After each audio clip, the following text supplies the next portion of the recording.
UPPCS 2025 का mains exam ये GS paper first का है। तो इसमें पहला क्वेश्चन पूछा गया था, हड़प्पाकालीन वास्तुकला के विशेष पहलुओं की चर्चा कीजिए। तो हड़प्पा सभ्यता, सिंधु घाटी सभ्यता अपनी नगर योजना और वास्तुकला के लिए दुनिया भर में जानी जाती है। यहाँ तक कि वास्तुकला केवल सुंदरता के लिए नहीं बल्कि उपयोगिता और अनुशासन का एक बेहतरीन उदाहरण है। यहाँ हड़प्पाकालीन वास्तुकला के प्रमुख पहलू दिए गए हैं। नंबर 1, व्यवस्थित नगर नियोजन, ग्रिड सिस्टम। हड़प्पा के शहर बेतरतीब नहीं बसे थे। वे एक जाल ग्रिड पैटर्न पर आधारित थे, जहां सड़कें एक दूसरे को समकोण 90 डिग्री पर काटती थी। इसने शहरों को वर्गाकार या आयताकार ब्लॉक में विभाजित कर दिया था। पकी हुई सड़कों का प्रयोग उस समय की अन्य सभ्यताओं जैसे मेसोपोटामिया में धूप में सुखाई गई ईंटों का अधिक उपयोग होता था, लेकिन हड़प्पावासी पकी हुई ईंटों का उपयोग करते थे। बस दिलचस्प बात यह है कि पूरी सभ्यता में ईंटों का अनुपात एक समान 4:2:1 था। 2 स्तरीय संरचना। हड़प्पा के शहर आमतौर पर 2 भागों में विभाजित थे। पश्चिमी टीला साइटेडेल दुर्ग, यह ऊंचाई पर बना होता था और संभवतः यहाँ शासक वर्ग या महत्वपूर्ण सार्वजनिक इमारतें होती थीं। पूर्वी टीला लोअर टाउन, यह अपेक्षाकृत बड़ा था और यहाँ आम नागरिक रहते थे। उन्नत जल निकासी प्रणाली, ड्रेनेज सिस्टम, यह इस सभ्यता की सबसे अनूठी विशेषता थी। प्रत्येक घर की नाली सड़क की बड़ी नालियों से जुड़ी थी। नालियाँ ईंटों या पत्थर की पटरियों से ढकी होती थीं। नियमित सफाई के लिए जगह पर मैनहोल्स बनाए गए थे। महत्वपूर्ण सार्वजनिक इमारतें। पुरातत्वविदों को कुछ ऐसी संरचनाएं मिली हैं जो उनके सामूहिक जीवन को दर्शाती हैं। विशाल स्नानागार, ग्रेट बाथ, मोहनजोदाड़ो में मिला। यह स्थान धार्मिक अनुष्ठानों के लिए उपयोग किया जाता था। इसकी तली में बटुमेन लेप का उपयोग किया गया था ताकि पानी का रिसाव न हो। अन्नागार, ग्रेनरीज, अनाज सुरक्षित रखने के लिए विशाल कठोर बनाए गए थे जो उनकी आर्थिक मजबूती और भविष्य की योजना को दर्शाते हैं। आवासीय भवन, आम लोगों के घर भी बहुत सोच समझकर बनाए गए थे। घरों के दरवाजे मुख्य सड़क के बजाय गलियों में खुलते थे, संभवतः धूल और शोर से बचने के लिए। लगभग हर घर में अपना आंगन, रसोई और स्नानघर होता था। कई घर 2 मंजिला थे जिनमें ऊपर जाने के लिए सीढ़ियों के अवशेष मिले हैं। एक तथ्य रोचक है, हड़प्पावासी अपनी वास्तुकला में साफ सफाई और कार्यक्षमता को विलासिता से ऊपर रखते थे। उनके यहाँ महलों या मंदिरों के स्पष्ट प्रमाण नहीं मिले, जो यह दर्शाता है कि उनका ध्यान नागरिक सुविधाओं पर अधिक था। नंबर 2 क्वेश्चन है, अकबर का धार्मिक समन्वय के प्रमुख पहलुओं का परीक्षण कीजिए। अकबर का धार्मिक समन्वय। प्रथम पहलू, अकबर ने एक बहुसांस्कृतिक और बहुधार्मिक साम्राज्य को स्थिरता प्रदान करने के लिए धार्मिक सहिष्णुता के बजाय धार्मिक समन्वय का मार्ग चुना। इसके प्रमुख पहलू निम्नलिखित हैं। नंबर 1, सुलह और कुल, यूनिवर्सल पीस। यह अकबर की नीति का केंद्रीय स्तंभ था। अबुल फजल द्वारा प्रतिपादित इस सिद्धांत का अर्थ था सभी के साथ शांति। उद्देश्य, राज्यों को किसी एक धर्म के पक्षधर बनाने के बजाय एक निष्पक्ष अभिभावकों के रूप में स्थापित करना। प्रभाव, इससे समाज के विभिन्न वर्गों के बीच संघर्ष को कम किया जाए और शासन को सर्वमान्य बनाया। इबादत खाना की स्थापना 1575 में फतेहपुर सीकरी में निर्मित। यह प्रार्थना गृह अकबर के जिज्ञासु स्वभाव और समन्वयवादी दृष्टिकोण का प्रतीक था। विकास, प्रारंभ में यह केवल मुस्लिम विद्वानों के लिए था, लेकिन 1578 में इसे हिंदू, जैन, पारसी, ईसाई और सिख विद्वान के लिए भी खोल दिया गया। परिणाम, इन चर्चाओं से अकबर इस निष्कर्ष पर पहुंचा कि सत्य किसी एक धर्म की जागीर नहीं है।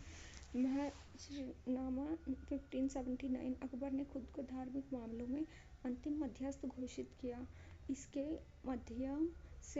माध्यम से उसने रूढ़िवादी उलेमाओं के राजनीतिक हस्तक्षेप को कम किया और धार्मिक व्याख्याओं में तर्कसंगतता, रैशनलिज्म को प्राथमिकता दी।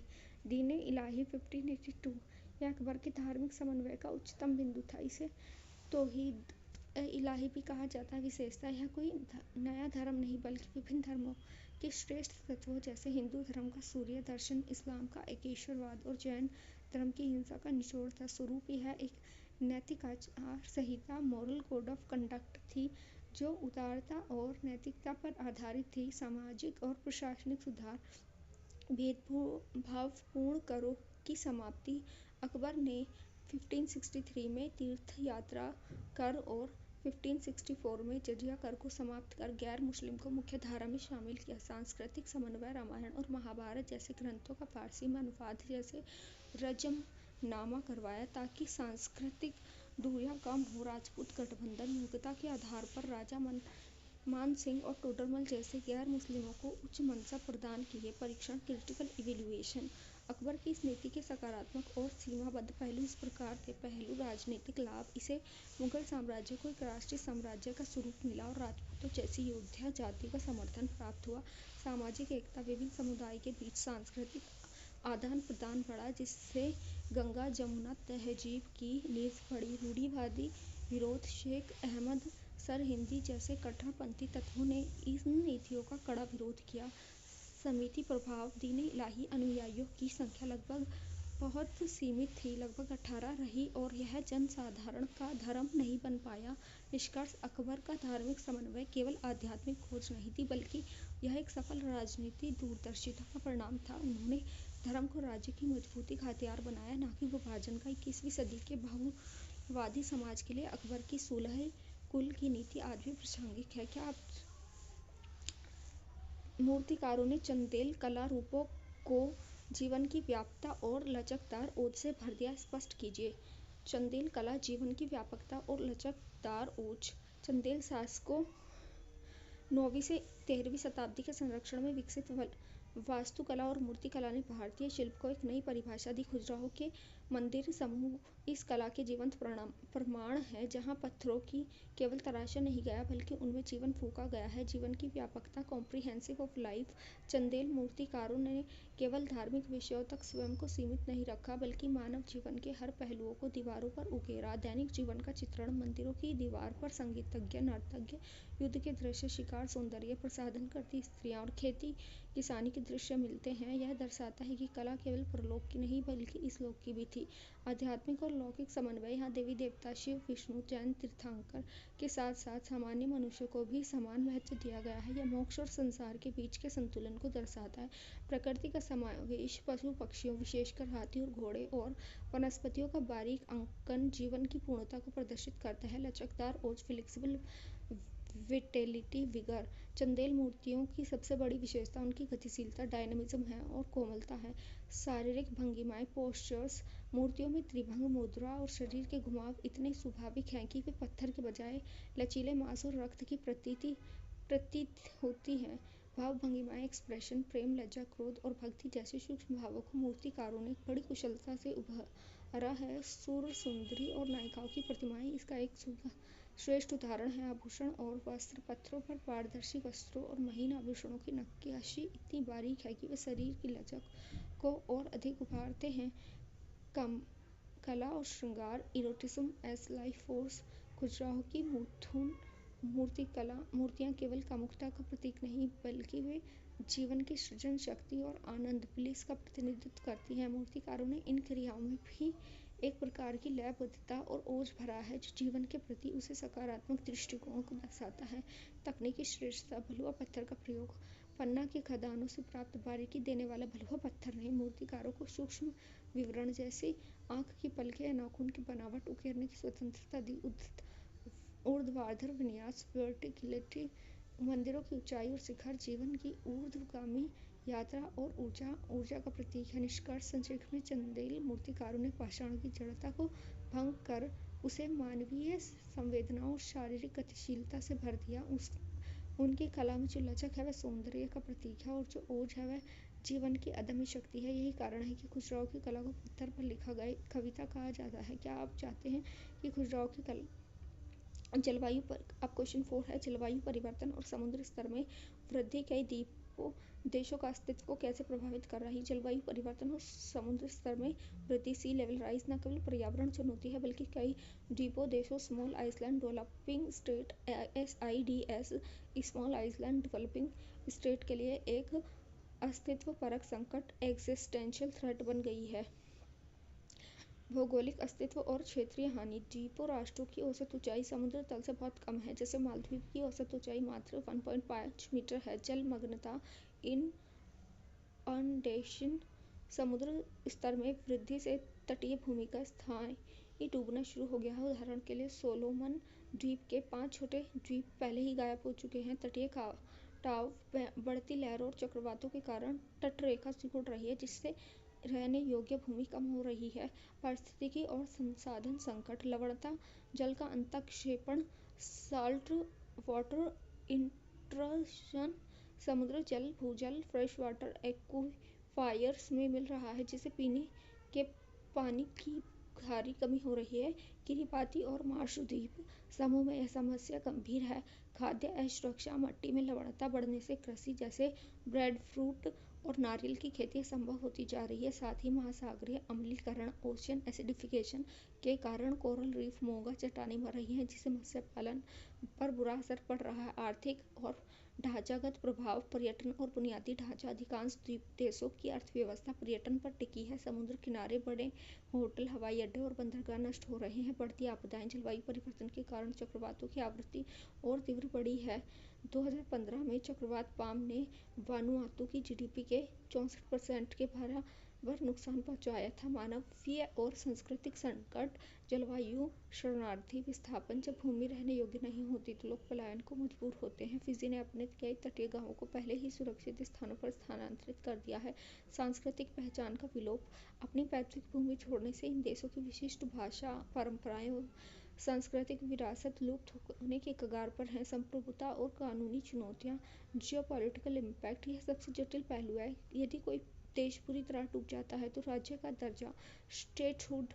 मोंटेविडियो कन्वेंशन के अनुसार राज्य के लिए क्षेत्र टेरिटरी अनिवार्य है। भूमि न रहने पर उनकी संप्रभुता का क्या होगा। अनन्य आर्थिक क्षेत्र EEZ। समुद्र में उनके अधिकारों का क्या होगा जिन्हें उन्हें राजस्व मिलता है। निष्कर्ष और आगे की राह। द्वीप राष्ट्र इस संकट के लिए सबसे कम जिम्मेदार है, लेकिन सबसे पहले इसका खामियाजा भुगत रहे हैं। किरिबाती जैसे देश ने फिजी में जमीन खरीदी है। माइग्रेशन विद ड्रेनिटी। वही तुलुफ अपनी प्राकृतिक डिजिटल ट्विन बना रहा है ताकि उसकी पहचान सुरक्षित रहे। वैश्विक समुदाय को हानि और क्षति कोष लॉस एंड डैमेज फंड और पेरिस समझौता के लक्ष्य को सख्ती से लागू करने की आवश्यकता है। अब क्वेश्चन नंबर 5 है हमारा, गैर कृषि प्राथमिकताएं गतिविधियां क्या हैं। ये गतिविधियां भारत में भौगोलिक विशेषताओं से किस प्रकार संबंधित हैं। उपयुक्त उदाहरणों के साथ चर्चा कीजिए। गैर कृषि प्राथमिक गतिविधियां। अर्थ और वर्गीकरण।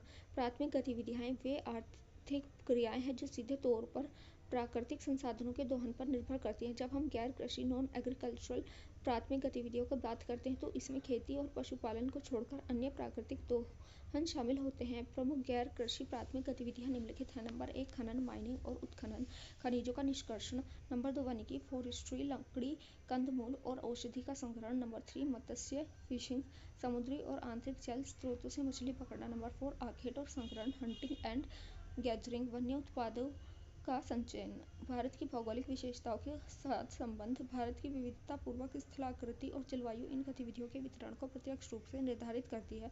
खनन और भूगर्भिक संरचना। भारत का प्रायद्वीपीय पठार प्राचीन चट्टानों, धारवाड़ और गोंडवाना तंत्र से बना है जो खनिजों का भंडार। छोटा नागपुर पठार झारखंड, ओडिशा और छत्तीसगढ़ की भू संरचना के कारण यहाँ कोयला, लोहा, अभ्रक का सर्वाधिक खनन होता है। अपतटीय क्षेत्र। मुंबई हाई और कृष्णा गोदावरी बेसिन की भौगोलिक स्थितियाँ कच्चे तेल और प्राकृतिक गैस के निष्कर्षण के लिए उपयुक्त है। मत्स्य और तटीय भूगोल।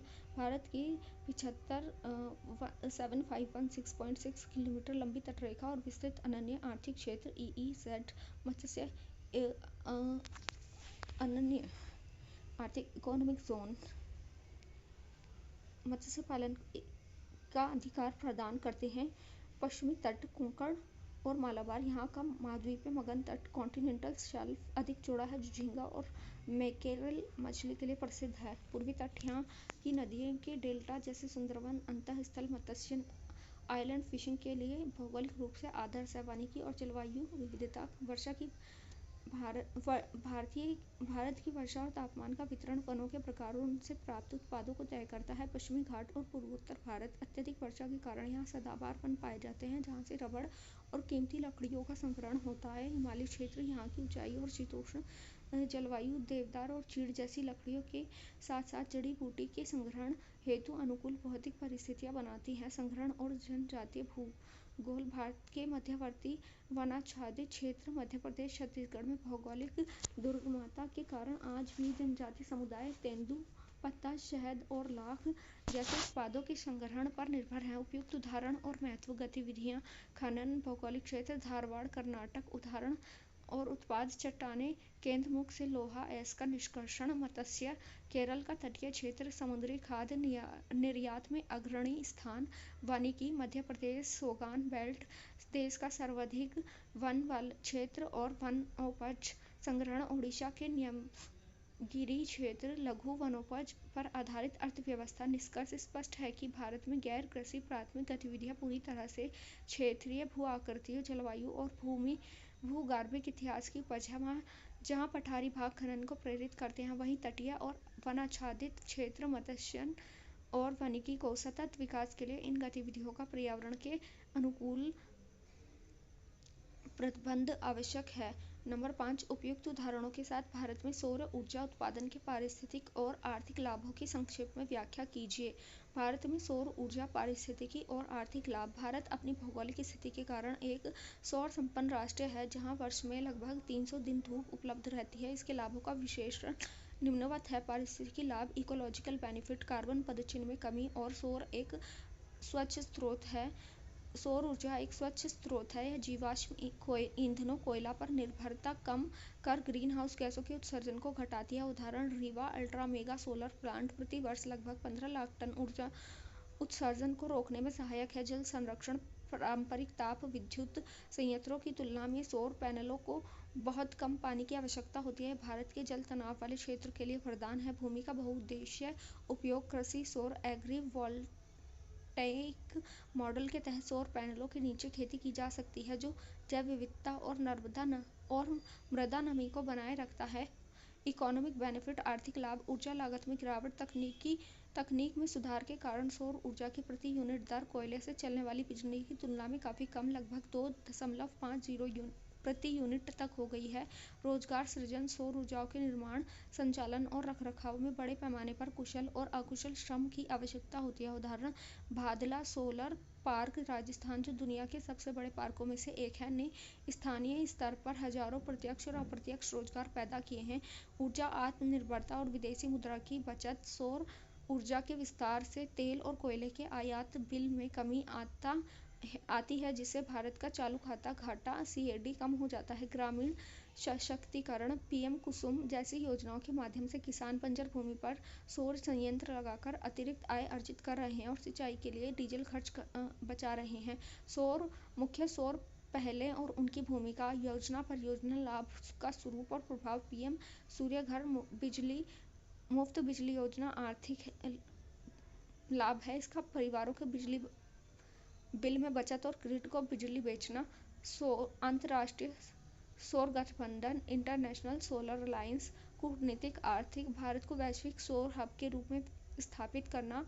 मोढेरा गुजरात सामाजिक पारिस्थितिक भारत का पहला 24x7 सौर ऊर्जा संचालित गांव। निष्कर्ष संक्षेप में सौर ऊर्जा भारत के लिए केवल एक वैकल्पिक ऊर्जा का स्रोत नहीं है, बल्कि हरित अर्थव्यवस्था की रीढ़ है।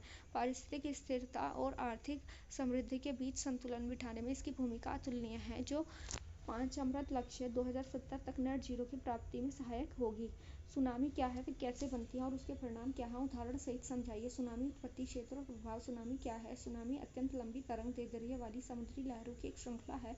गहरे समुद्र में इनकी ऊंचाई कम होती है, लेकिन जैसे जैसे ये तट के पास पहुंचती है, इनकी गति कम हो जाती है और ऊंचाई भयानक रूप से बढ़ जाती है। सुनामी कैसे बनती है? सुनामी की उत्पत्ति का मुख्य कारण समुद्र के जल का अचानक विस्थापित होना है। इसके प्रमुख कारक है समुद्र भूकंप। जब समुद्र के नीचे टेक्टोनिक प्लेटों में अचानक हलचल होती है, सबडक्शन जोन में, जो तल का स्तंभ ऊपर की ओर उठता है। समुद्री भूस्खलन। भूमि के भीतर पहाड़ियों के ठहरने ढहने से भारी मात्रा में मलबा गिरता है जो पानी में हलचल पैदा करता है। ज्वालामुखी विस्फोट समुद्र के भीतर तीव्र विस्फोट पानी को विस्थापित कर देते हैं। उनका पिंड का प्रभाव दुर्लभ मामला। समुद्र में बड़े खगोलीय पिंड का गिरना। सुनामी कहाँ बनती है? सुनामी मुख्य उन क्षेत्रों में बनती है जहाँ टेक्टोनिक गतिविधियाँ सक्रिय होती है। प्रशांत महासागर का रिंग ऑफ फायर विश्व की 80% से अधिक सुनामी आती है क्योंकि यहाँ प्लेटों के किनारे स्थित है। हिंद महासागर विशेषकर सुंड्रा ट्रेंच इंडोनेशिया के पास का क्षेत्र भूमध्य सागर, यहाँ भी प्लेटों की गति के कारण सुनामी का खतरा रहता है। सुनामी के परिणाम